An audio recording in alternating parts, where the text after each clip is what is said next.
বন্ধের দিনটা আজকে একটু অন্যরকমভাবে কাটালাম। বাবু হওয়ার পর থেকে আর যাওয়া হয়নি কখনো, তবে আজকে গিয়েছিলাম। সাথে কি কি কিনেছি সব কিছুই শেয়ার করবো আপনাদের সাথে। So good morning everyone. এটা ছিল শুক্রবারের দিনের ভিডিও। তো শুক্রবার তো একটু ঘুম থেকে দেরি করে ওঠা হয়। ঘুম থেকে উঠেই দেখি আমার অনেক মাথা ব্যথা করছে।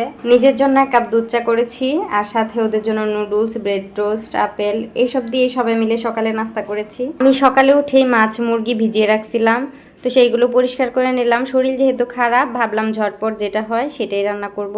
পরে মনে হলো বিরিয়ানি রান্না করি। বিরিয়ানি চাইতে ঝটপট আর কি হতে পারে। এমনিতে মাছের তরকারি, মুরগির মাংসের তরকারি রান্না করতে গেলে বাবুর জন্য আবার আলাদা করে রান্না করো, আর বাবুর বাবা হচ্ছে মুরগির মাংস তেমন খেতে চায় না।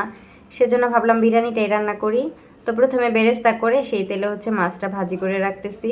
মাছ ভাজি করে আগামীকালকের জন্য রেখে দিব। আজকে আর রান্না করব না, আজকে শুধু বিরিয়ানিটাই রান্না করব। আমার শরীর খারাপ দেখে ওর বাবা প্রথমে বলেছিল আচ্ছা ঠিক আছে একটাই রান্না করো, আর বেশি কিছু রান্না করতে হবে না আজকে। হয়তোবা এটা আমার শরীর খারাপ দেখে বলেছিল, কিন্তু সে হচ্ছে তারপর ডিম ভাজি করে খেয়েছে। মুরগির মাংস একদমই পছন্দ করে না। আমি ভাবলাম যে বিরিয়ানি রান্না করলে হয়তোবা খাবে, কিন্তু সে খায়নি, 1 পিস মুরগির মাংসও খায়নি। শুধু হচ্ছে বিরিয়ানি দিয়ে মুরগির মাংস ছাড়া পোলাও দিয়ে ডিম ভাজি করে এইভাবেই খেয়েছিল। এর জন্য দেখা যায় আমার বাসায় তেমন আমি মুরগি মাংস রান্না করি না, যেহেতু ওর বাবা খায় না, আর বাবুর জন্য আলাদা করি রান্না করি। আমার বাসায় বেশিরভাগ সময় মাছই খাওয়া হয়। তো যাই হোক, সকালে যেহেতু শরীরটা একটু খারাপ লাগতেছিল, এখন মোটামুটি ভালোই লাগতেছে। কিন্তু দুপুরে রান্নাবান্না দেরি হয়ে গেছে, আমাদের খাবার খেতে খেতে প্রায় 3:30টার মতো বেজে গেছে। আজকে একটু তাড়াতাড়ি করতে চেয়েছিলাম, কারণ আজকে একটু বাইরে যাব ভেবেছিলাম। সকালে ভেবেছিলাম যাব না, কিন্তু এখন শরীর ভালো দেখে তারপর হচ্ছে রেডি হয়ে নিয়েছি। আজকে কিন্তু মার্কেট বা কোথাও ঘুরতেও যাব না, আজকে যাব বাজার করতে। ঢাকা শহরের সবচেয়ে বড় বাজার কাউরান বাজারে যাব। বাজার করতে আমার অনেক ভালোই লাগে, কিন্তু দেখা যায় বাবা সকালে বাজার করে, সেজন্য যাওয়া হয় না, তখন অনেক ব্যস্ত থাকি। আজকে যেহেতু বিকালে গিয়েছিল, তাই চলে আসলাম আমিও। এই সময়টাতে আমার তেমন কাজও থাকে না। এই তো চলে এসেছি। আর এই বাজারে পাওয়া যায় না এমন কোনো জিনিস নেই, সবই পাওয়া যায়, তবে বেশি বেশি নিতে হয়, পাইকারি বাজার যেহেতু।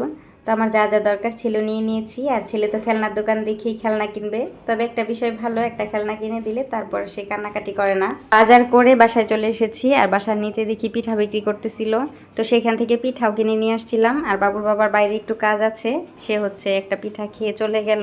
পিঠা যেহেতু গরম গরম খেতেই ভালো লাগে, তো ভাবলাম আগে পিঠা খেয়ে নিই, তারপর হচ্ছে বাজারগুলো গুছাবো। তাই আমি আর ছেলে বসে বসে পিঠা খাইতেছিলাম। ছেলে তো এই ভর্তা দিয়ে খেতে পারবে না, কারণ ভর্তাগুলো বেশ অনেক ঝাল ছিল, তাই ওকে একটু ঝোলা গুড় দিয়ে খাইয়ে দিতেছিলাম। বাজার থেকে ঝোলা গুড়ও কিনে নিয়ে আসছি। এই তো আমাদের বাজার। আমরা যেহেতু 2 জন মানুষ, এতটুকু দিয়ে আমাদের হচ্ছে মাসটা চলে যাবে। আর অল্প যেগুলো সবসময় লাগে সেইগুলো তো নিচের দোকান থেকেই কিনে নিয়ে আসি। এই যে ঝোলা গুড়টাও কিনেছিলাম, এটা কিন্তু খেজুরের গুড় না, এটা হচ্ছে আখের গুড়, যেটা দিয়ে বাবুকে পিঠা খাইয়ে দিলাম। এই গুড়টা আমার বেশ ভালো লাগে। আর এখন যেহেতু পিঠার সিজন চলে আসছে, আর আমার কড়াইগুলো বেশ বড় বড়, সেজন্য একটা ছোট্ট দেখে কড়াই নিয়েছি। আর নিয়েছিলাম এই যে শিলটা, কিছুদিন আগে আমার শিলটা ভেঙে গিয়েছে, পাটা আছে, তো সেজন্য একটা শিলও নিলাম।